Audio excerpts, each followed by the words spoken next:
Para você que gosta de automobilismo, espaço aberto para a gente falar de velocidade, mais uma oportunidade bacana aqui no Primeiro Stint, porque eu estou recebendo um grande cara, um grande nome do nosso automobilismo, o chefe de equipe Maurício Ferreira. Maurício, nome conhecido em diversas categorias do nosso esporte a motor, inclusive na Stock Car, onde chegou a quebrar um domínio histórico lá dos antigos chefes de equipe, dos chefes de equipe tradicionais, aí do Meinha, do Matheus. Ele foi lá e botou o nome dele na lista também. Tudo bem, Maurício? Que legal ter você aqui, cara. Tudo bem, Thiago. É muito legal estar aqui tendo a oportunidade de falar sobre o negócio que é a minha vida, né? Se misturam. Automobilismo e minha vida é uma coisa só. Então é sempre legal essa oportunidade de bater um papo sobre variedades do automobilismo, né? Pouca gente consegue entrar dentro do box e entender o 360, acompanha mais o piloto, mais o resultado final de uma corrida, mas a gente, dentro de uma oficina, tem muitos bastidores por trás. Bom, deixa eu começar com a pergunta básica, né? Como é que foi despertado o seu interesse nessa área, na engenharia, no trabalho com automobilismo, chefiar uma equipe? Sei que você vem de uma família muito ligada a isso, mas conta um pouquinho pra gente também como é que foi a sua decisão pessoal de seguir por esse caminho. Então, como você disse, eu sou de uma família do automobilismo. Meu tio corria na década de 70, eu sou nascido em 77, e meu pai era o mecânico preparador dele. Então, nasci, até brinco em palestras e papos que talvez eu tenha sido feito dentro de uma oficina. Então, eu falo que o meu ambiente é oficina. Cresci dentro dela, acompanhando aos sábados ou todos os momentos que eu podia. E com, óbvio, 5, 6, 7 anos, 10, começa a se despertar a vontade de ser piloto. Que é natural, quem está vendo carro de corrida quer ser piloto. É o, vamos dizer, o topo da cadeia. Mas condição financeira para ser piloto também é para poucos, num país como o nosso. Né? Um esporte extremamente caro, para quem não sabe, a base, mesmo que no kart, demanda muito dinheiro, muito investimento, e no começo é um dinheiro familiar e patrocínio. Meu pai sendo mecânico do meu tio, obviamente que ele não tinha condição nenhuma de bancar. Mas ainda me aventurei com poucos treinos de kart, nunca consegui colocar um pneu novo para treinar. Então eu ficava lá no cartódromo pegando pneu velho da galera para fazer um treino. E eu falei, eu tenho que estar do outro lado. Esse lado não vai dar. E com 12 anos eu defini que era muito mais o lado da graxa, o lado de montar e desmontar carro, o lado de montar e desmontar motor, do que o lado de ficar atrás do volante e buscando um sonho muito difícil, muito afunilado e dependendo de muito dinheiro para conseguir. Acho que a escolha no final, depois de muitos anos, deu certo. Se mostra dando certo, a gente tem resultados positivos nos últimos tempos, né? Eu tenho uma história interessante, mas esse é o resumão de como eu apareci para o automobilismo. E aí fui mecânico, fui responsável técnico de equipe, com 18 anos entrei na faculdade, faz a faculdade ou monta uma equipe? Acho que a faculdade vai ser montar a equipe, porque apareceu a oportunidade e eu agarrei. Isso eu sou de 77, como eu digo, em 95 para 96 era essa situação e eu montei a equipe chamada Full Time Racing no primeiro momento. Eu fali em 2001. Aí fiz a Europa como engenheiro lá do Fábio Carboni na Fórmula Renault italiana e europeia. Voltei em 2002 e 2003, trabalhei para o Afonso Giafone na Fórmula Renault. Em 2004, há 20 temporadas atrás, reabro a então Full Time Sports. E aí são 20 temporadas de bons resultados, e claro que de altos e baixos, como faz parte do automobilismo. Mas essa é a trajetória de algumas categorias nessas 20 temporadas. Você reabre a equipe pela Fórmula Renault, onde você tem resultados expressivos também, né? Era uma das equipes de ponta ali da Fórmula Renault. A Fórmula Renault, sobre a batuta do Pedro Paulo, né, da PPD, Pedro Paulo Diniz, ela teve um contrato de 5 anos no Brasil, 2002 a 2006, 5 temporadas. E se a gente considerar ali que eu trabalhei para o Afonso e depois montei a Full Time Sports, 4, 5, 6, a gente acabou vencendo 2 campeonatos. O Bassani, que hoje é meu parceiro numa das equipes nossas de Stock Car, venceu outras 2 temporadas. E o Cesário, que é uma equipe conceituada de Fórmula no Brasil há 3 décadas ou mais aí já, venceu outra temporada. Então tivemos sim bons resultados e um certo domínio na Fórmula Renault naquela passagem que tivemos no Brasil. Você sabe que eu me lembro de você meio que estreando na Stock Car, não sei se é uma estreia de fato, talvez você já tivesse prestado algum serviço antes, mas numa etapa em Londrina, eu fazia assessoria de imprensa para a equipe Philips, do Carlão Alves, e eu acho que eles te chamaram como freela, as coisas não estavam indo muito bem, e te chamaram para fazer essa etapa lá.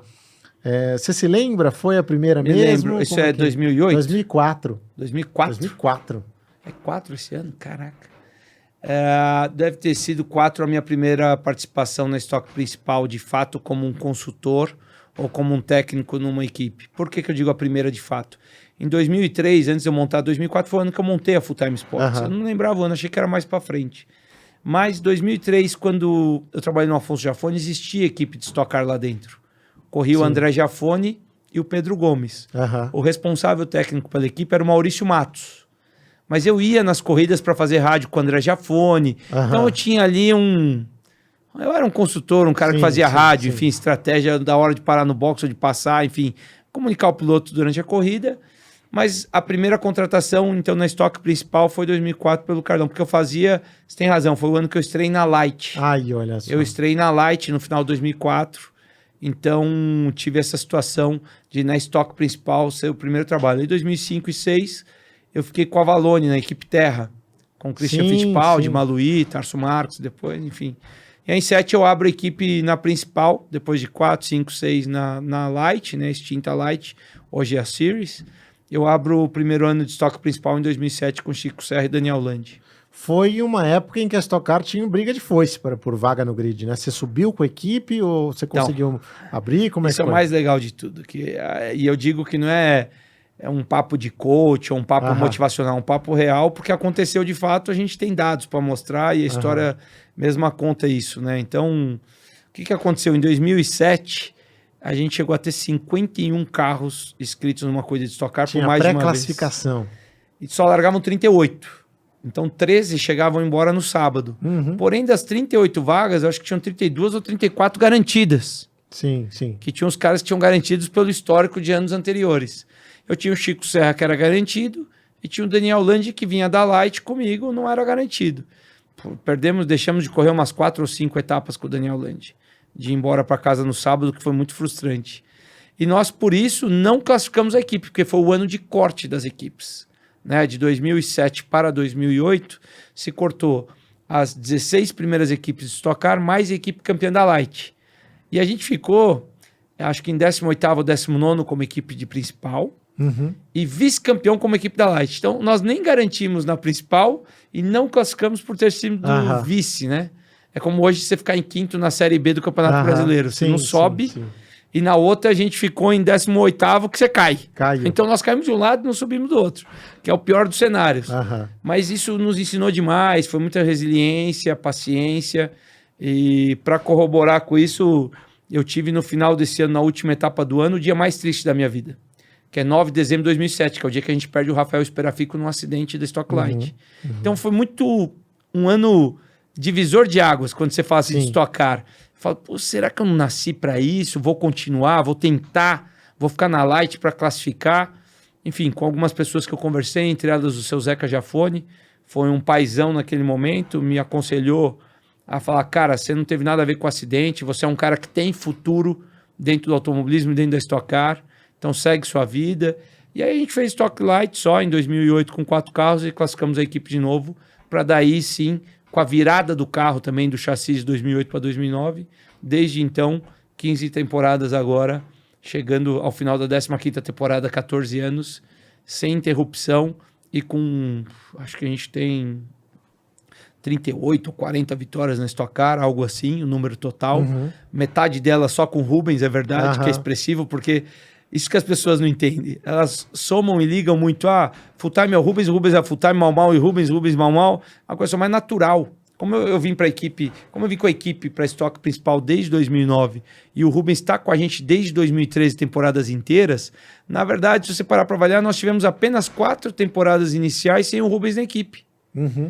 Agora nós temos 11 com o Rubens. Então é natural que ele tenha muito impacto nos números e que a gente tenha conquistado muitas coisas com ele. Principalmente por ter tido a continuidade de trabalho. Mas assim foi, depois classificamos a segunda equipe, uma história engraçada, vendi uma equipe pro Beto Cavaleiro, que é uma equipe hoje de Stock Car, para pagar o primeiro salário do Rubens em 2013, e aí vai. Aí a vida conta a história, campeões em 2014 com o Rubens e 2022, e campeões de equipe em 2014 com o Alan e com o Rubens. Eu já vou querer que você me conte essa história, mas antes deixa eu só tirar uma dúvida. Se eu não me engano, você vence a primeira corrida de 2009, não? Já como Ou não? A terceira. A terceira A prova terceira de 2009, prova de você já 2009, vence. exatamente. No ano que você voltou para no ano que nós a vencemos, principal, isso aí. você já ganha a corrida. Nós tivemos uma situação em 2009, a fatídica corrida dos capôs voando, Sim, a primeira do prova. ano, e um problema com o escapamento, temperatura interna, o carro podia pegar fogo no abastecimento. Essa primeira corrida acabou não valendo pelo campeonato, mas foi Interlagos. Aí depois nós tivemos Curitiba e Brasília, a terceira corrida no anel externo, vencemos com Alan Kodair. Sensacional, Então sensacional. Agora me conta essa história, então, como é que chegou esse presente aí na tua mão, mas um presente caro, pelo que você falou, Rubens Barrichello, em que momento a sua história cruza com a dele aí na Stock? É louco, na Stock ela cruzou por vários motivos, mas na verdade, se você se lembrar um pouco antes, na temporada de 2012, a Stock Car havia promovido convidados internacionais, Sim. pessoas com nomes. O primeiro foi o Jacques Villeneuve, que veio e deu muita notícia. A Stock estava naquele momento de 12 provas de transmissão ao vivo na Globo, no auge dela, né? E querendo cada vez mais buscar um espaço de reconhecimento no público em geral, né? A gente tinha ali naquele momento, para quem não é do automobilismo, o automobilismo era a segunda plataforma de esporte em geral da televisão brasileira, né? Perdia apenas pro futebol.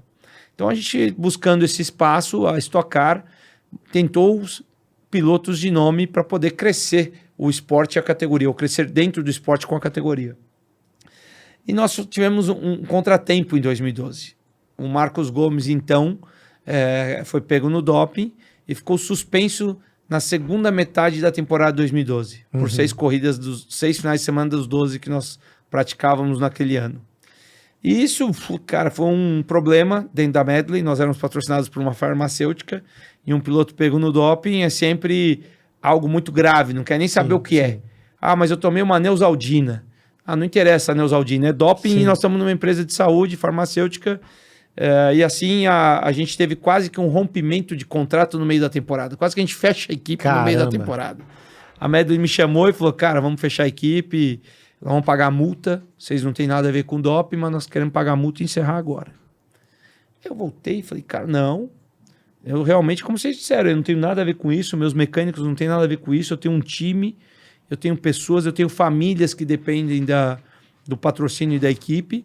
E nunca é legal você quebrar no meio do ano.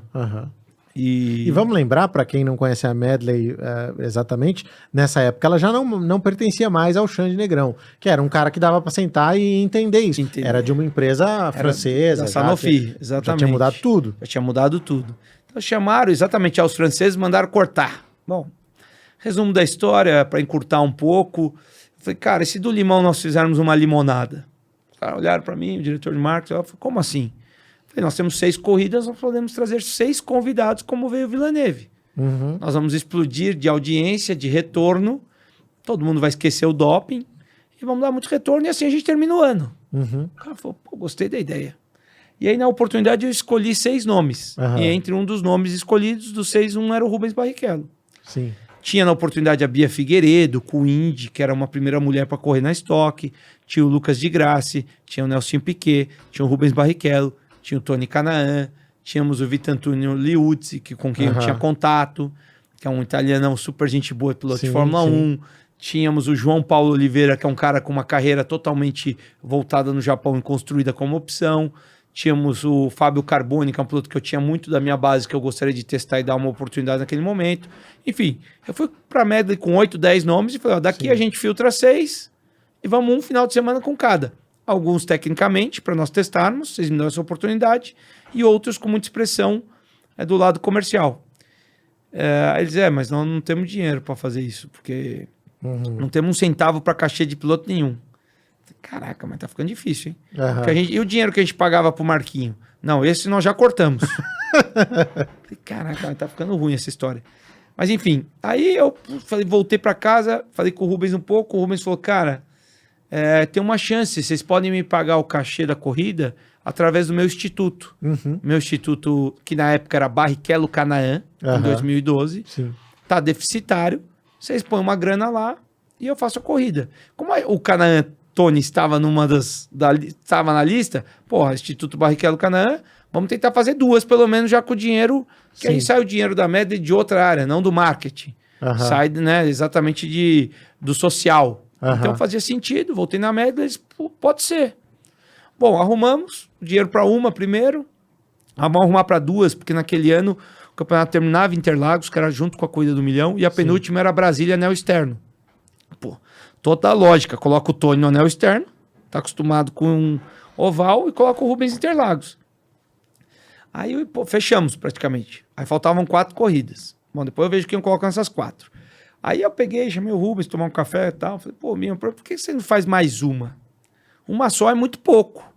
Você não vai... Um final de semana a gente... Porque naquela oportunidade você podia fazer até 3 corridas de convidado. Você tinha 3 horas de treino, 3 jogos de pneu. Então você tinha uma condição de aprendizado importante cada vez que você era um convidado do regulamento. E aí ele falou, falei, ó, tem isso aqui, pô, vai fazer sentido. Corre em Curitiba, que é a antepenúltima, você desce do carro, o Tony corre a penúltima, que é Brasília, que você aprende menos, e você corre São Paulo de volta. Ele, gostei da ideia. Tá, mas tem que ser pelo mesmo preço. Tá bom, pelo mesmo preço. E aí, no final, a gente foi para Curitiba, aí o Maluí correu as 3 primeiras, porque a gente não tinha dinheiro. O Maluí já era um piloto recorrente do campeonato que tinha ficado de fora. Chamamos o Felipe Maluí para dar uma continuidade no trabalho técnico. Era um cara que tinha bastante experiência já desse carro, então podia ajudar no desenvolvimento técnico. Fez 3 e para Curitiba foi o Rubens. Aí fomos lá treinar quinta-feira, às 3 horas de treino extra, quarta-feira. Aí ele fez o primeiro out, fechou a porta, ele voltou e falou assim, o negócio é o seguinte, arruma outro carro pro Tony que eu vou fazer as 3. Ele é pouco fominha e tarado. E assim foi a história, só que eram 3 provas de convidado do final da temporada de 2012. Isso dito, feito, altos e baixos, ele já, óbvio, no primeiro treino impressionou demais a condição técnica, a condição de velocidade. Era um cara que 2 anos antes estava na Fórmula 1. Exato. Né? Então ele estava naquele ano fazendo Indy, né? Então o ano anterior, na 2 verdade... anos não, 1 ano. 2011. Exatamente. O ano anterior ele estava na Fórmula 1 um ano atrás. Em 12 meses atrás ele estava correndo ainda a Fórmula 1. Então o cara tinha uma capacidade acima da média e falei, pô, esse cara ele tinha que disputar um ano. Tinha que ficar aqui com a gente. Só que ele tinha feito o primeiro ano de Indy muito mal na KV. Sim. E ele queria mudar isso lá. Então ele estava correndo ainda atrás de buscar uma Andretti, uma Ganassi, uma Penske, uma equipe melhor. E precisava de grana, precisava, enfim. Também não é que o ano tinha sido muito bom. O ano tinha sido ruim. Na verdade, que o melhor lugar dele a melhor posição dele é um 4º lugar, que é muito pouco para ele. E naquele momento eu falei, putz, cara, peguei uma última corrida. A Silvana não queria muito ele correndo em oval, mas ele tinha o sonho de morar nos Estados Unidos. Aí eu fui mais no emocional, os filhos no Brasil, família muito ligada, muito grande. Falei, pô, mas por que você não corre a primeira temporada aqui inteira 2013? Ele falou assim, cara, será? Vamos andar mais um pouquinho. Ele falou assim, tá bom, então eu corro. Aí eu falei assim, mas quanto você quer ganhar? Porque a pergunta primeiro é saber se o cara corria. Quanto você quer ganhar? Ele falou assim, bacana, não quero ganhar, sou maior do que ninguém, mas óbvio que eu tenho a minha história, tenho o meu currículo, tenho toda a minha trajetória. Quanto ganha o piloto mais bem pago da categoria?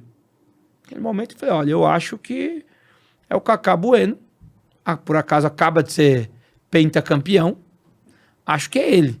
Não sei quanto ele ganha exatamente, porque eu não o contratei, não faço parte do contrato e tal. Mas você é amigo dele, pergunta pra ele. Eu acho que é em torno de R$1.200.000. Pode ser algo a mais com bônus, algo a menos, mas foi pra ele o número. Ele falou assim, então vai atrás desse dinheiro. Cara, pra explicar aqui num podcast desse é legal, porque a temporada custava 1.800.000 a 2.200.000 as equipes mais caras, tipo o Andrés Matheus. Ou seja, era mais da metade do orçamento do ano. Mais da metade do orçamento do ano. Caraca, eu lá... Eu não era uma equipe estabilizada, não tinha os orçamentos, estava chegando nos orçamentos de 1.800.000. Estava um pouco abaixo do topo. No meu caso, era 66% do meu orçamento. Aí eu falei, eu tinha 2 equipes. Aí eu falei, não tem jeito. Esse cara eu vou apostar nele, preciso vender uma equipe para poder garantir e correr atrás do dinheiro, porque já era dezembro. Muito tarde para o mercado publicitário, né? Sim, como é que você vai na Porto, que está aqui, fala, pô, tem o Rubinho, os caras, beleza, a gente gosta da ideia, mas já foi, né? O budget aqui já fechou. E assim foi. Eu vendi a equipe, então, pro Beto Cavaleiro. Falei pra ele, ó, cara, só que, puta, na boa, eu não tenho como, tipo, garantir tudo de cara. Eu posso garantir um valor um pouco menor. Nós vamos com o carro, com esse patrocínio principal, que era a Medley, com os espaços, tudo que a gente vender, a gente vai dividir. porque entende os números. Sim. Ele foi muito legal, ele entendeu. E aí ele é um cara muito tarado por correr, né? Por disputar. E fizemos a primeira temporada de 2013. E aí foi assim que chegou o presente caro que você citou para a primeira temporada completa de 2013, terminando em 8º lugar. Ou seja, você nem chegou para ele no início do ano, você ainda não tinha um Barão em 200, você tinha parte da grana e vocês foram construindo ao longo do ano. Cara, que sensacional. Eu garanti a ele R$950 mil. Sensacional. O número exato foi garantido 950. O resto a gente corre atrás. E por que 950? Não é um número que eu tirei. Eu fui para a Medley e reduzi o investimento da Medley de mais de 6 milhões de reais, próximo a 6 milhões de reais no todo, do ano de 2012 com a gente. 2 carros inteiros, full budget, 2 pilotos contratados, ativação e tal. Vocês gastaram 6 aproximadamente, eu quero reduzir para menos de 1/3. E fiz um contrato de R$1.900.000 com a Medley. Peguei o contrato com a Medley, mostrei por mim e falei, eu divido o dinheiro que eu tenho com você. 950 seu, 950 pro carro correr. Foi muito justo. E falei, o resto a gente tem que arrumar. Inclusive pro carro ser competitivo. Sim, mas eu vendi a equipe por uma cifra muito parecida com o que ele queria, para eu poder ter a garantia do carro correr. Porque 950 era abaixo do custo do carro.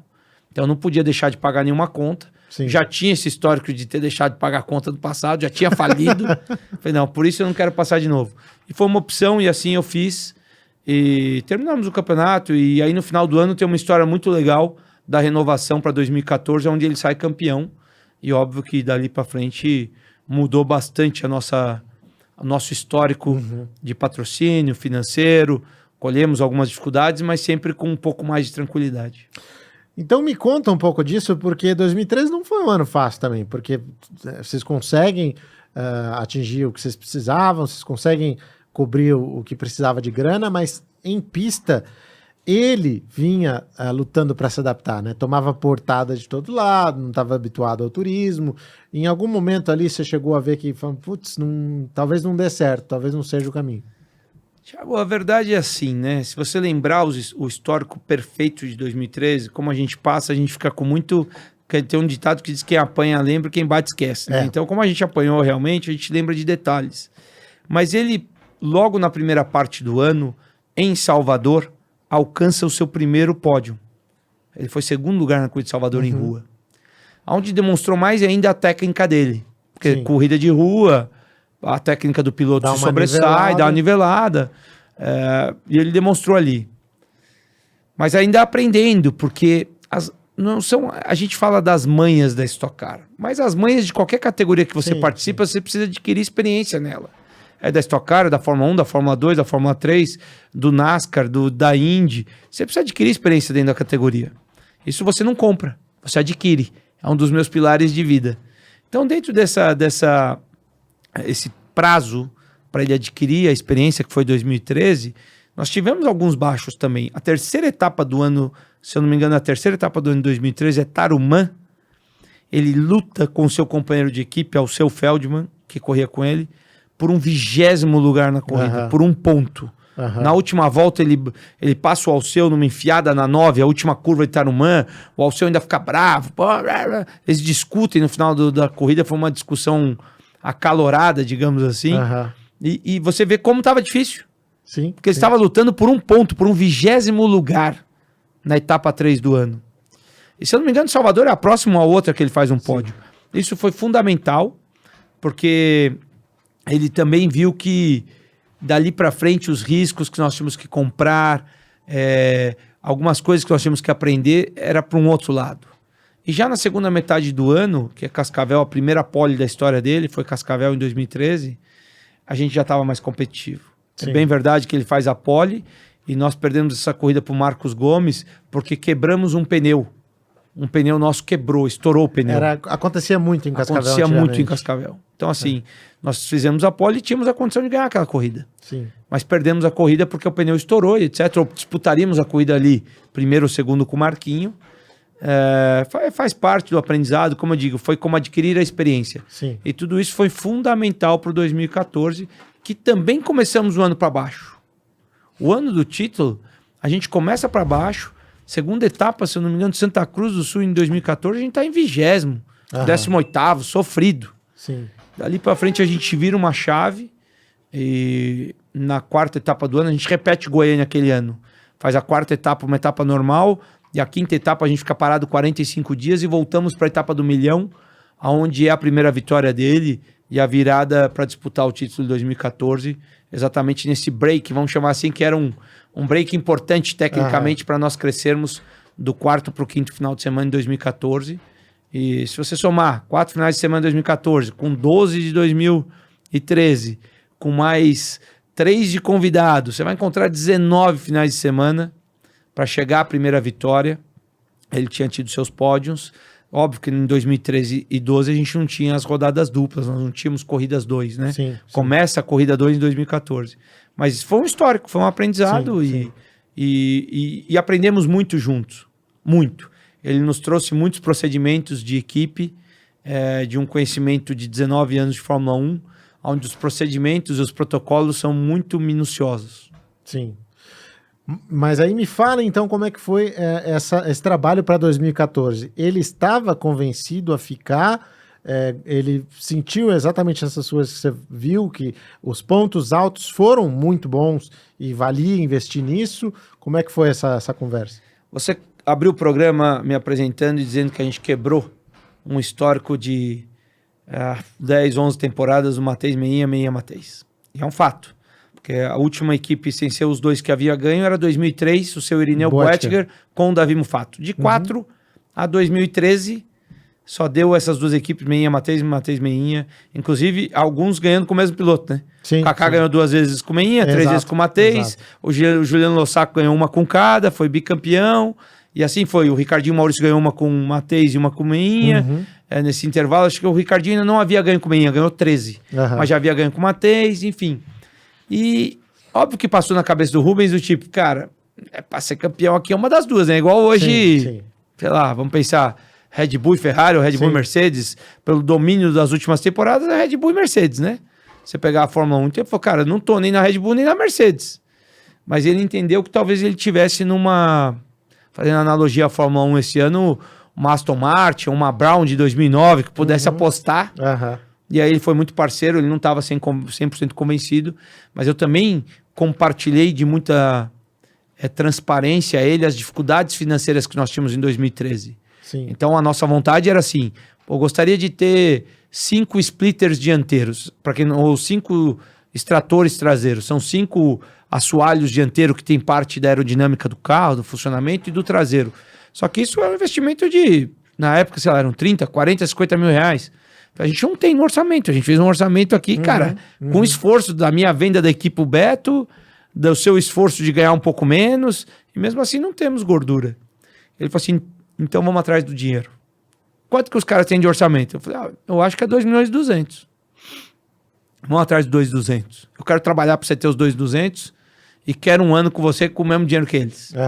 Então foi muito parceiro, porque nessa oportunidade ele foi convidado para ir para essas equipes. Sim, imagino. E ele não foi. Ele ficou, acreditou. E aí, óbvio, a gente com dinheiro nos estruturamos um pouco mais tecnicamente, contratamos gente, aumentamos o nosso número de capacidade intelectual, de discussões dentro do grupo de pessoas e de equipamento. Sim. Isso nos trouxe um pouco mais de conhecimento. Como eu disse, também não começamos já 2014 voando, porque a Stock Car não treina, não tem pré-temporada, não tem nada. Então você começa com erro e acerto, testando. Né? E aí a partir da quarta etapa a gente estava competitivo, a partir da quinta mais, e aí foi uma consequência de competitividade até a última em Curitiba, 30 de novembro de 2014, quando eu digo que 9 de dezembro de 2007 é um dia muito triste, que deixa um buraco na vida. 30 de novembro de 2014 também é um dia muito feliz, alegre e que preenche uma lacuna até da tristeza de 2007 e de todas as outras tristezas do automobilismo. Porque uma coisa que eu digo sempre, Thiago, o automobilismo é um esporte que você precisa aprender a perder, querendo ou não. Sim. Os bons ganham 10% daquilo que disputam. Os bons. É verdade, é verdade. Os bons, 10%. Então 90% você perde. Ainda mais numa categoria competitiva como a Stock. E claro que só quem pode te dizer isso é ele, talvez ele já tenha dito, mas eu tenho a sensação de que esse momento, esse título também muda um pouco a vida do Rubinho, a segunda fase da vida dele. Porque é aquela coisa, tinha saído da Fórmula 1, a Indy não tinha sido legal e tal. De repente ele se encontra, ele tá no país dele, tá fazendo o que ele gosta, tá correndo de carro e é campeão. Ganha Stock Car, quebra um domínio antigo aí, que você mesmo citou, né, dessas equipes. E acho que isso muda o patamar para ele, muda para você, e a gente tem essa história tão bonita que vocês construíram até aqui. Agora eu aproveito então para fazer aquela pergunta meio notícias populares, né? Porque já que vocês construíram uma história tão legal, você e o Rubinho juntos, sempre fica a impressão, né? O pessoal comenta, é a equipe do Rubinho, que você mesmo mencionou aqui. Me explique por que não, e como é que você consegue atender todos os pilotos dentro da sua equipe, dentro do seu guarda-chuva, com a mesma atenção, com o mesmo cuidado, com a mesma intensidade, e permitir que eles trabalhem e tragam resultados também. Uma excelente pergunta, é sempre bom esclarecer. Eu vou ter a oportunidade de, pelo menos, dividir as opiniões para uma reflexão de quem pensa dessa forma. E é natural que pensem, porque eu disse, a grande maior parte das conquistas do resultado e o tempo da equipe na Stock Car é muito maior com o Rubens do que sem o Rubens. Uhum. Então é natural que haja essa engrenagem. Mas ele é um cara acima da média, como piloto. Sim. É um ponto fora da curva. E os pontos fora da curva você tem que excluir para fazer a média. Você aprende isso. Então o Rubens é um ponto fora da curva como piloto. Mas qualquer equipe de corrida, Thiago, eu não sei as outras, mas eu tenho certeza que ninguém faz um carro para vencer o outro da sua própria equipe. Você quer ser primeiro, segundo, se forem 2 carros, primeiro, segundo, terceiro e quarto, se forem 4 carros, e que a disputa seja entre eles, que seja aberta, que seja franca, que seja direta. Só que uma categoria como Stock Car, essa é a minha opinião, como ela é quase que monotipo por baixo da carroceria, nós não podemos fazer um projeto diferente da outra equipe. Nós podemos fazer regulagens diferentes da outra equipe, de cambagem, castre, altura, mas nós não temos um projeto por baixo. Então a base da categoria é muito competitiva, como você disse. São detalhes que te levam a estar no Q3 entre os 6, ou nem passar pro Q2 e ficar para trás de 16. Então isso é um detalhe muito... uma linha muito tênue para isso. Sim. E isso vem da identificação, engenheiro, piloto, engenheiro, equipe, entrosamento, etc. Como eu sou um dos engenheiros da equipe e sou engenheiro do Rubens há 11 temporadas, não quer dizer que eu sou melhor do que o outro engenheiro que está com o piloto esse ano de 2023, com o Dudu Barrichello, com o Matias Rossi, com o Gianluca Petekoff ou com o Tony Kanaan. Mas as pessoas confundem isso. Sim, é natural, confundam, e é óbvio que eu quero ganhar, não só como engenheiro, porque eu sendo engenheiro não é a minha única profissão. Eu sou o chefe e dono deste ano de 5 carros e até mesmo 4 partes comerciais, né? Porque a gente só tem uma unificação comercial, pai e filho, Rubens e Dudu. Uhum. E atendo o carro do Matias Rossi nos treinos como engenheiro. Sim. E óbvio que na corrida não. Mas a gente tem uma troca de ideias. O que aconteceu com o que você disse que é muito legal? Até 2017, a gente teve uma situação de muito Rubens só resultado. Na verdade, se a gente puxar no histórico, 2013 ele chega na equipe, 13, 14, o Alan ainda chega disputando o campeonato, termina o campeonato em 4º lugar. As pessoas esquecem disso. Nós somos campeões com o Rubens e 4º lugar com o Alan. 2015 a gente termina a temporada em 4º lugar com o Rubens e 5º lugar com o Alan. 2015, Thiago, o Alan vence corrida na Stock Car de Tarumã. Sim. E o Rubens não vence corrida na Stock Car em 2015. É o único ano em branco do Rubens. Ele passou em branco. 2015 o Rubens não venceu uma corrida na Stock Car. As pessoas esquecem, porque o paddock, ou os meus concorrentes, ou todo mundo quer usar isso a seu favor e contra nós. É natural que seja assim. E aí, 2016, a gente começa a ter realmente uma tendência de descolamento do Alan para o Rubens. O Rubens disputa o campeonato com o Fraga até o final, com vitórias, e o Alan já não vence mais nenhuma corrida.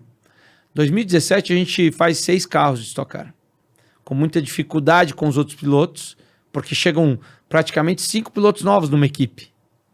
A gente só repetiu o Forest e o Alan, 4 pilotos novos, enfim, o Forest tinha acabado de chegar na equipe em 16 também. Então, era muita gente nova, e técnicos e mecânicos e tudo, e óbvio que a engrenagem com o Rubens teria uma tendência natural de estar na frente dos outros. Sim. E aí, por muita confusão, em 2018 a gente reduz o time. Em 2017 eu também fiz 2 carros de Light da época, que era o Brasileiro Turismo, 8 carros no total, e a gente entende que foi uma confusão. Eu entendo que foi uma confusão. Falo, preciso cortar isso aqui muito drasticamente, reduzimos de 8 carros para 4. Mas vem um ano aí divisor de águas nessa história, porque o Ricardo Maurício vai correr com a gente. Sim. Com o patrocínio da Eurofarma, por uma decisão interna deles. E, cara, o ano 2018, o Rubens e o Ricardo foi água e vinho. Foi 8,80. Por vários motivos que eu teria que ter mais de 3 horas para te explicar tudo aqui. Mas é um fato, foi água e vinho, tecnicamente, e de resultados, mas por vários problemas. Nós compramos 2 chassis novos, só recebemos um para a primeira corrida do ano. O Rubens começa o ano com chassis novo e o Ricardinho não tem o chassis novo que chegou. O Rubens tem um AVC em janeiro de 2018, primeira corrida de convidados, o Ricardinho corre com o Felipe Nasser e o Rubens corre com o Felipe Albuquerque. Nós terminamos aquela corrida em segundo com o Rubens e quarto com o Ricardo com o Felipe. Mas o carro do Ricardinho, cheio de problemas técnicos. Não tinha velocidade reta, não tinha um freio eficiente. Mas ok, vamos corrigir. Vamos trabalhar. Segunda etapa do ano, Curitiba, o Rubens faz a pole e o Ricardinho não passa por Q2, pelos mesmos problemas técnicos. Mas aí, nós não estamos falando do Ricardinho, nós estamos falando do conjunto. Porque é óbvio que o Ricardinho, como os outros pilotos lá, um cara tricampeão pela categoria, tem toda a qualidade para estar sempre no Q3. Mas nem sempre está. Como todos os pilotos lá, pela competitividade que tem a categoria. Mas nós enfrentamos muitos problemas técnicos. E aí, quando nós começamos a acertar isso, foi num momento que as decisões já tinham que ser tomadas. E aí, óbvio que a Eurofarma buscou o Ricardo de volta para uma mesma oportunidade do Daniel e do Max, na equipe do Meinha, e nós acabamos vencendo a corrida do milhão com o Rubens no meio do ano de 2018, e levando o Rubens a um patamar de mais uma disputa de campeonato e tendo dificuldade com o Ricardo. Mas para quem conhece um pouco da história, o Ricardo termina o ano e tem momentos de extrema competitividade com o Rubens e às vezes até superior, como a última corrida do ano em Interlagos, que o Ricardo estava em quarto ou terceiro e deu falta na última volta da corrida, por um problema da nossa ECU. E aí mas foi um divisor de águas onde o paddock bateu muito forte. E a gente teve a estreia naquele ano do Nelsinho Piquet. Tem um rádio meu, quando a Eurofarma já toma a decisão na corrida de Londrina, que eu falo, bom, pelo menos para você a gente sabe fazer carro. Você já sabia que eles estavam fora. Estavam fora. Aquilo é um desabafo, não é não é uma crítica a ninguém. Não é uma crítica a ninguém, é um desabafo à equipe. Tá bom, cara, não acertamos pro Ricardinho, não acertamos pro Nelson, não acertamos pro Diego Nunes, eram os nossos 4 pilotos daquele ano, mas a gente, para você, estamos acertando, pelo menos está servindo, nós temos algo que faz acontecer. Só um simples desabafo que rendeu muitas críticas. Hoje até vejo que provavelmente um desabafo ingênuo da minha parte, que nunca imaginei que ia tomar a proporção que tomou, porque quando você pega o copo meio cheio, meio vazio, depende de como você quer enxergar. Foi um desabafo e que custou muito para full time, para o Maurício, para essa relação. Mas a corrida seguinte, o Diego Nunes vence em Goiânia, de Londrina. Entende? Então, assim, é uma coisa que nos arrastou por muito tempo. Isso é 18. 19 não foi um ano tecnicamente bom nosso. Nós vencemos 5 corridas 2 com o Rubens. Só vencemos corrida 2 naquele ano. Mas aí, 2020, vem a nova geração, onde o Nelsinho faz o último ano com a gente na equipe e é recordista de pódios da equipe, recordista de pódios da categoria em 2020, com um pódio a mais do que o Ricardo Maurício, que sai campeão em 2020. E ele sai da equipe com várias declarações conhecidas para quem é do meio, entendendo que a gente só trabalha por Rubens, e isso foi reverberando ainda mais dentro do meio e para vários pilotos e várias pessoas. O que eu posso dizer? Ninguém monta uma equipe para privilegiar alguém. Todo mundo faz o trabalho da melhor forma possível. E a gente está aqui chegando em 23, que é onde eu quero chegar para encerrar. 2023 a gente tem a oportunidade, Thiago, nós estamos nesse momento antes da corrida final do ano. Foram 22 largadas. Nós vencemos 5 corridas das 22 em 2023. 3 com o Matias Rossi, uma com o Dudu Barrichello e uma com o Rubens Barrichello. Cadê a predileção, o único trabalho pelo Rubens? O Matias chegou disputando o título. O ano passado ele não estava com a gente, esse ano ele não está disputando, perdemos 3 finais de semana. Mas o Gianluca Petekoff, como um estreante do ano, vem já fazendo um trabalho... Perdeu a pole de Buenos Aires por 9 milésimos, já fez 3 pódios no ano. Enfim, eu acho que está muito claro de que isso foi uma grande besteira e uma interpretação da concorrência natural. Porque é óbvio que quando você quer atingir o seu concorrente, você usa o que você tem de arma. Mas por um momento, a gente teve muito mais resultado com o Rubens por tudo, ou pelo resumo que eu fiz aqui, por uma engrenagem.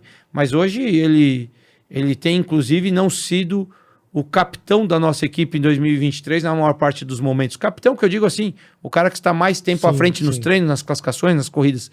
Mas, de novo, chega disputando o título matematicamente, os outros não. Então, não tem o que fazer, é uma construção. A experiência levou a isso e óbvio que a engrenagem do trabalho levou a isso. Matematicamente, temos chance do título. Ficou difícil, Cascavel foi ruim para nós, Velocitar foi ruim para nós. Sim. Nós estamos vindo de 2 finais de semana muito ruins, principalmente com o Rubens. Poucos pontos. Dificultou mais disputar o campeonato com pontuação boa, mas matematicamente ainda está na foto. É uma explicação bastante interessante por tudo que você falou, por envolver nomes fortes, né, e declarações que às vezes não tiveram essa resposta, porque às vezes é isso, você tem um nome forte, a gente está falando de Nelson Piquet, de Ricardo Maurício, e é uma declaração muito impactante. E aí você não tem o contraponto, né? Muitas vezes você não tem a palavra do chefe de equipe, por isso que é muito bom. Diga-se de passagem, o próprio Ricardinho nunca fez nenhum tipo de declaração, né? Os próprios resultados foram a declaração do Ricardinho. Exato. Ao contrário do Nelsinho, porque o Nelsinho é um cara que saiu sendo recordista de pódios. E ele mesmo fez, não é que fez declarações, mas fez nas suas mídias sociais, né, vários apontamentos de favorecimentos ou de sugestionamentos, enfim, aquelas coisas que a gente sabe como são, e na minha certeza, não é na minha opinião, injustas. Porque ele mesmo, naquele ano 2020, foi recordista de pódios da categoria, então isso não faz sentido. Legal a gente ter seu posicionamento aqui, esses seus comentários, para a gente entender um pouco melhor aí como é que todas essas questões acontecem. Agora, você tem na equipe hoje também, já falando de parte técnica aí, de adaptação, de pilotagem, o Tony Kanaan, um cara que você também trouxe aí para Stock Car, assim como o Nelsinho, né? Acho que você também que trouxe. E que está com muita dificuldade de adaptação. Uma adaptação que o Massa também passou e que agora a gente viu que as coisas estão começando a acontecer, ele espetou uma vitória lá em Cascavel. O que acontece, por que para um piloto que vem de fora, vem de Fórmula, essa adaptação pode ser tão lenta, e tão lenta eu digo 1, 2, 3 anos, por que isso acontece e qual a forma de solucionar isso? Você acha que o novo carro pode ajudar? Como é que é isso? Cara, o novo carro zera um pouco da pedra, porque essa adaptação também vem muito em cima da experiência dos outros na categoria, né? Por mais que você seja o cara mais experiente do mundo no automobilismo e em outras categorias, na Stock Car você começa do zero. E assim acontece com todos que chegam. Uns se adaptam muito rápido, outros um pouco mais lento. Como eu disse aqui, o Rubens fez 3, acho que no terceiro, não, quarto ou quinto final de semana da primeira temporada ele fez um pódio. Sim. Terminou a primeira temporada em 8º. Foi campeão na segunda temporada. Se adaptou mais rápido. Um outro cara que teve esse perfil de adaptação foi o Max Wilson, que na sua estreia em 2009, terminou o campeonato também, acho que 5º ou 6º, não me lembro, e em 2010 foi campeão. Mas ele vinha de carros de turismo da Austrália. Então, já tinha uma base de turismo que esses outros pilotos que nós falamos não tiveram. Está acontecendo com o Tony, provavelmente não é muito diferente do que eu enxerguei com o Rubens, num outro momento da categoria, num outro momento que ele teve essas 9 horas de treino, esses 9 jogos de pneus extra, o Tony e o Felipe Massa não tiveram, o Nelsinho também chegou numa fase que não teve, mas tinha tido 3 participações de convidado, mas também sofreu, né, para poder alcançar a sua primeira vitória, a sua segunda, os seus pontos, o seu pódio, terminar o campeonato entre os 10 primeiros, que é muito competitivo. Às vezes o Thiago Camilo, que é um nome das últimas 2 décadas muito forte da Stock Car e que ainda não tem um título, eu digo muito forte e não tem um título, para as pessoas entenderem o quanto isso às vezes pode não ser fácil e justo. Sim. Se você entender minimamente de carro de corrida de Stock Car, você vai dizer, o Thiago Camilo merece um título de Stock Car. Sim. Não tem como, nas últimas 2 décadas ele merece, mas ele não tem ainda. Olha como ela pode ser cruel. Então ela é difícil mesmo, né? Ela é difícil e isso precisa de experiência. Mas no caso do Tony, faço avaliação agora no final da 3ª temporada, ele perdeu algumas corridas por conflito de calendário. Me parece, ou a gente tem a certeza de que sofremos mais por uma série de fatores, né? O avião não cai por um único erro. Cai por uma sucessão de erros. E acho que foi um planejamento falho da nossa parte e da dele. Nós subestimamos, nós não conseguimos evoluir. mas se eu tiver a oportunidade de fazer de novo com outro piloto do gabarito dele, com certeza farei diferente com a experiência que eu tive com ele. Né? E eu vinha de 2 experiências interessantes com o Rubens, que deu muito certo, muito rápido, e com o próprio Nelsinho, que eu não posso deixar de dizer. O cara estreou em 2018, em 2020 ele foi recordista de pódios, então assim, com vitória. Né? Então, cara, tinha dado muito certo. Para mim era mais da mesma receita. Sim. Mais da mesma receita. Mas o Tony pegou outra categoria também. Pegou o multimarca, Toyota versus Chevrolet. Então tem hora que uma marca pode estar com o PAC disparado, um pouco mais de cada uma marca, uma vantagem daqui ou desvantagem dali, para deixar a coisa competitiva e equalizada. E ele sofreu mais e nós sofremos mais nessas 3 temporadas. Então na próxima oportunidade tem que fazer diferente. Bom, a gente está indo para a última etapa. Esse programa está entrando no ar na terça-feira que antecede a final em Interlagos. Então, queria te ouvir um pouco sobre essa final. Como é que você, primeiro, avalia o ano de 2023 e as suas expectativas para essa decisão em Interlagos? Thiago, eu disse uma coisa na etapa passada em Cascavel, que é a minha opinião. Stock Car, ninguém pode cravar nada. Ninguém pode dizer agora nós encontramos e vamos voar. Eu já disse isso no passado. E quebrei a cara. E quem afirma isso para mim hoje é um grande erro. Ninguém tem certeza de nada. Nós temos muitas variações e muitas oscilações técnicas das equipes, dos equipamentos, etc. e tal. Então a avaliação que eu faço é que nós tivemos muitos altos e baixos, mas de muito aprendizado. Vencemos 5 corridas até agora das 22. Se você falar para mim que a gente quer vencer as últimas 2, seja com o piloto que for. Mas um campeonato interessante para os 7 que matematicamente chegam disputando o título, mas eu enxergo que 2, que o Gabriel Casagrande e o Daniel Serra têm chances maiores de conquistarem o título nesse final de semana. Me parece que nesse 17 de dezembro, né, que eu digo, no final de semana último, me parece que isso vai deixar claro que eles fizeram por merecer. Não tem como ter sido diferente, né? Você é um campeonato, você constrói ao longo do ano. Então eu disse aqui um pouquinho para trás, nós fomos nos últimos 2 finais de semana muito mal em pontuação. Então estamos pagando preço, chegamos a 40 e poucos pontos, construímos poucos pontos nos últimos 2 finais de semana, que seria natural nós termos construído esses 40 e poucos pontos e estarmos 0-0 com a pedra. Sim. Mas não construímos. Então nós mesmos não nos qualificamos melhor para a disputa do campeonato. E campeonato é isso, Stock Car é isso.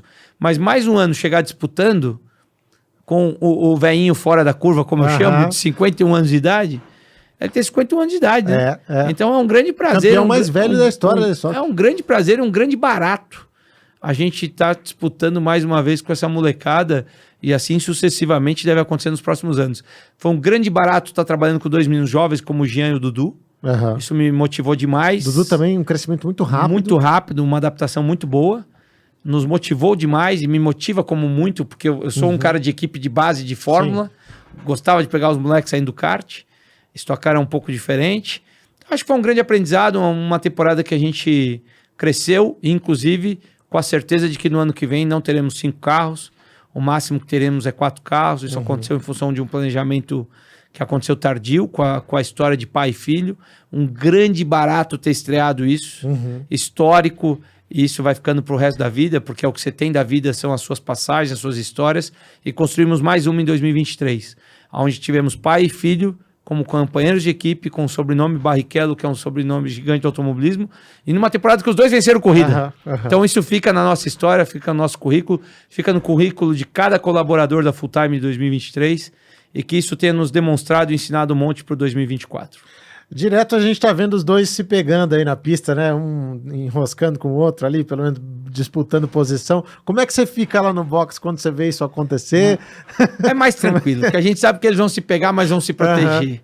Aliás, o Rubens ele já declarou isso em alguns podcasts, em alguns momentos batendo papo. Eles buscaram terapia para lidar com isso esse ano. Né? Eles buscaram terapia e tal, pai e filho competindo. Mas não tem jeito, quando é pai e filho, o tratamento na pista é outro, isso fica claro. E isso talvez até tenha nos prejudicado em alguns momentos, Sim, tá? sim. Por um não tratar o outro como todos os outros competidores. Sim. Por mais que o Rubens também declara, não, ele vai ser mais um competidor meu, mais um concorrente. Na hora é filho, na hora é pai, tá? Aham. A gente vê em vários momentos, inclusive esse de Cascavel agora, o Rubens teve um problema, quebrou a direção hidráulica, o que eu acho que nos afastou ainda mais da Sim. disputa do título. E naquele momento ali você vê que o Dudu Aham. e eles se ultrapassam um carro mais longe do outro, sabe? Aham, Protegem um mais aham. do que o outro. É muito legal, muito interessante. E que a gente possa continuar isso em 2024. Nós estamos aí Sim. em momentos de finalização dessa renovação desse projeto. Óbvio que não é a ideia, nunca foi de um ano só, num projeto como esse. E que a gente possa dar continuidade e vivenciar mais essa experiência. Stock Car está num momento de transformação, né? A gente teve uma troca de comando muito importante em meio à pandemia ali, uma nova gestão, a chegada do Fernando Giulianelli também para tocar muitas das coisas, um cara experiente como também foi piloto, né? Também se aventurou nas pistas, como patrocinador então nem se fala, esteve presente em diversos eventos e agora na gestão da Stock Car. Como é que você vê essa mudança de gestão, né? Também com o Lincoln, que é o responsável por todo esse trabalho, que é quem de fato adquiriu a Stock Car. Como é que você vê esse novo momento? Existem muitas preocupações com custos. Isso vai baixar? Não vai? Como é que você enxerga a Stock Car daqui em diante? Você esqueceu de citar uma coisa, que o Giulianelli também foi sócio de equipe de Stock Car. Verdade. Até da equipe Terra, Da equipe Terra que eu trabalhava lá, por isso que eu sei. E se fosse tão bom assim, ele tinha equipe até hoje. Como os caras falam que é bom. Boa. Eu não estou dizendo que é ruim. Aham. Para a minha vida e para o meu negócio, da maneira que eu levo, é um Sim. bom negócio, é o que eu sei fazer. Mas é que as pessoas brincam, ganha muito, a equipe ganha muito. E tem a ver com o que você falou de custos e como eu vejo o futuro. Cara, a equipe, tecnicamente e comercialmente, ela precisa ser muito bem gerida. Esses são detalhes que podem fazer sucesso dentro e fora das pistas, eu digo, entre você pagar os boletos caros que a Stock Car tem hoje e conquistar as suas vitórias e os seus pontos que também têm as suas dificuldades. É um momento de transição, é um momento que não só há pessoas novas, como eles estão planejando que a partir de 25 há um novo modelo de negócios com a entrada do novo carro, né, que em tese a gente deve testar o carro durante 2024. Custos é uma resposta muito dura. Eu, ao longo da minha vida e da minha carreira, vi baixar custos em raríssimas exceções.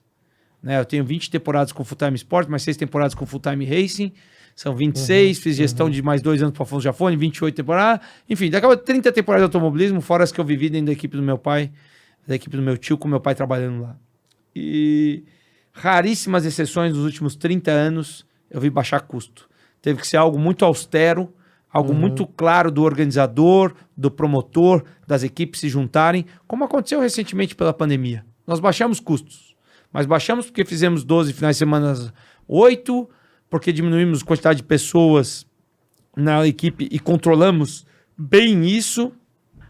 Fizemos finais de semana com menos gente, finais de semana duplo, finais de semana com menos pneu, para realmente cortar o custo. A estrutura parecia os anos 80. Parecia assim, isso, assim, então... né? É bem menor. O que eu quero dizer? É difícil baixar custo se você não buscar esse equilíbrio. Não é fácil. A tarefa da Vicar, seja na mão do CEO Fernando Giulianelli, ou do controlador do fundo, o Lincoln, ou o Enzo Bortoleto, que agora vai ser o CEO da Audastec, que vai ser o fornecedor e mantenedor da parte técnica da Stock Car, digamos assim, o que fez a família Jafone por mais de 2 décadas. Há uma substituição, não é simples. Não é fácil encontrar isso. Eu acho que, acredito, não é acho, tenho quase que certeza que isso vem da construção do seu regulamento. Se nós não conseguirmos construir um regulamento muito bem formatado, muito bem fechado e controlado, os custos, não é que eles não abaixam, eles sobem radicalmente. Então vem disso. Agora já em 24, independente da entrada do carro novo para 25, nós vamos ter um novo modelo de final de semana, né? Nós vamos ter provavelmente corrida sábado, corrida domingo.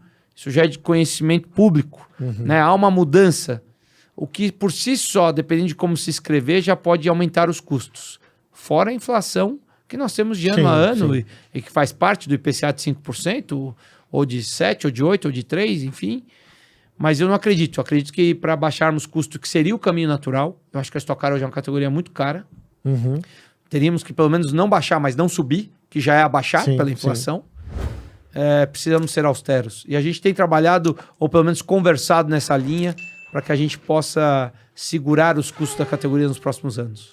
O novo carro deve ajudar nisso? Você acha que vai ser um carro que deve ter uma manutenção um pouco mais simples? Como é que vai ser? Eles prometem que sim.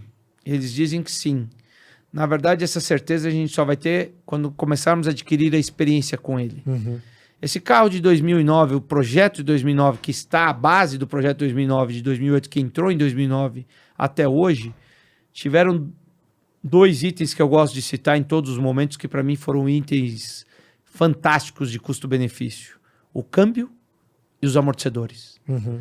Esses 2 itens, para mim, são um excelente custo-benefício quando você olha essas 15 temporadas em 14 anos e recentemente eu tive uma coroa e peão de um câmbio X-Track que durou 13 temporadas. Caramba! Então vou dar aqui números reais. A coroa e peão custa R$80 mil. Aham. Só que você tem que dividir R$80 mil por 13 e depois por final de semana, por 12. Então é uma coroa e peão para um nível de competição de uma Stock Car, etc., que por final de semana ela se tornou barato ou muito interessante do custo-benefício. Sim, sim. Então esse tipo de escolhas é que faz a diferença de redução de custo a médio e longo prazo. É claro que a gente precisa separar investimento, Sim. manutenção, depreciação e resultado. Mas não é fácil. O desafio de todos é muito difícil, isso que eu quero dizer. Sim. Para 2024, os custos estão crescendo muito. Porque nós estamos aí indo com algumas pequenas mudanças, nós temos que fazer um investimento da compra de um título de equipe de Stock Car. Isso, por parte da nova direção, como você disse, tem uma estratégia de construção de algo sólido que possa ser valorizado no futuro, mas é uma estratégia. Você pode comercializar futuramente, eventualmente? Se tiver valor. Você comercializa o que tem valor. Sim, exato. Né? Então, assim, é duro.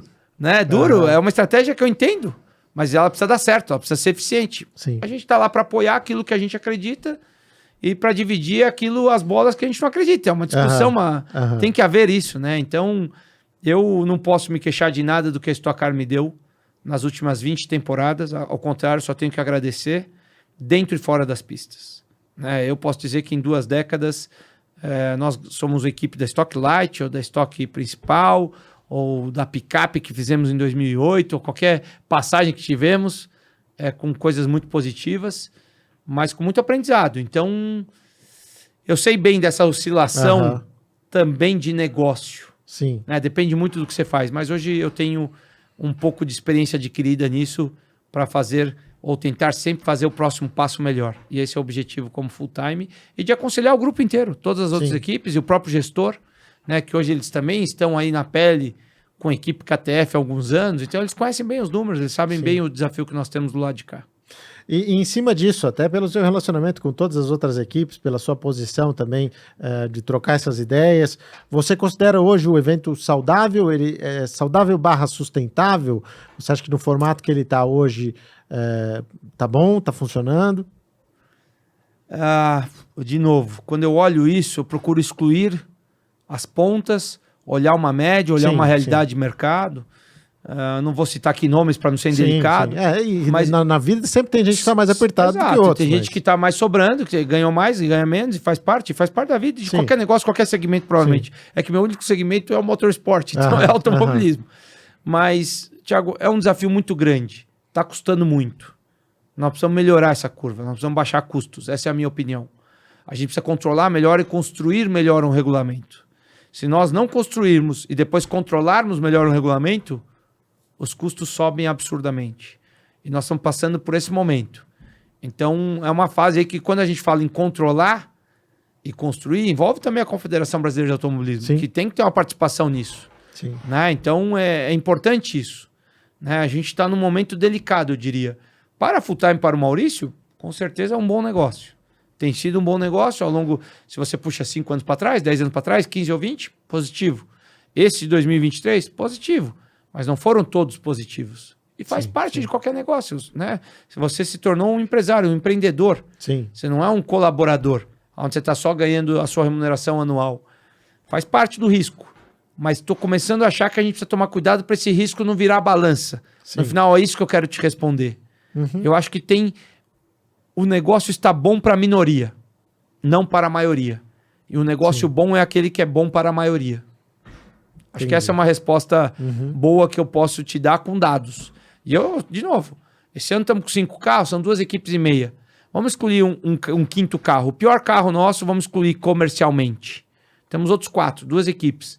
Nós temos uma equipe que é um bom negócio e uma equipe que é um negócio normal.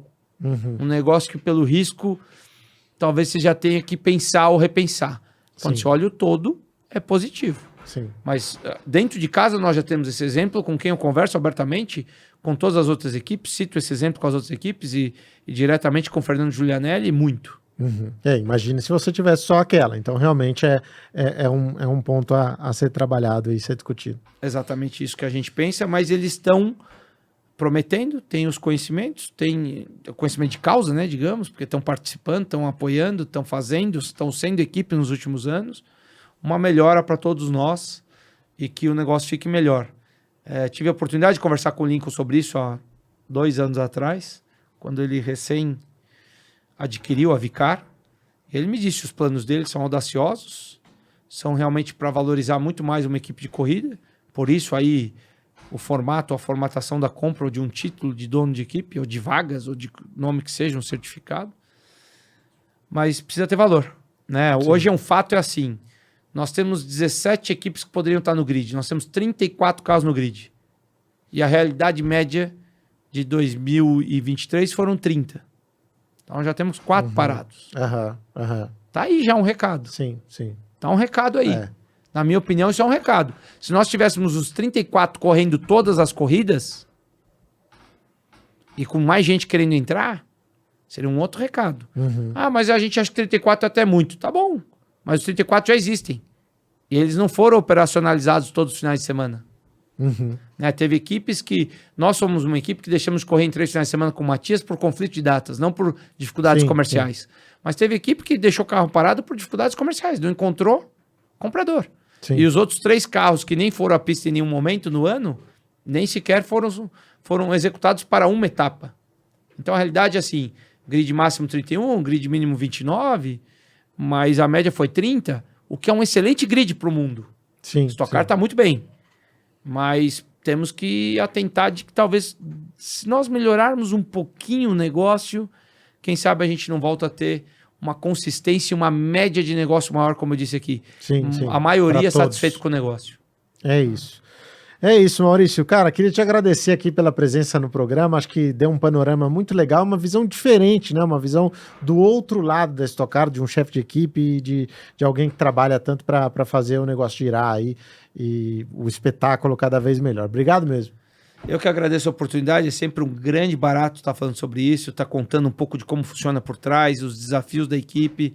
E cada vez mais a gente tem visto fãs e público em geral perguntando, as mídias sociais aproximaram demais o fã distante, né, de como é o dia a dia de uma equipe, que cada vez mais a gente consiga levar isso para dentro da casa das pessoas. Era antigamente pela TV, hoje é para a palma da mão no celular. Total. Cada vez mais seja assim.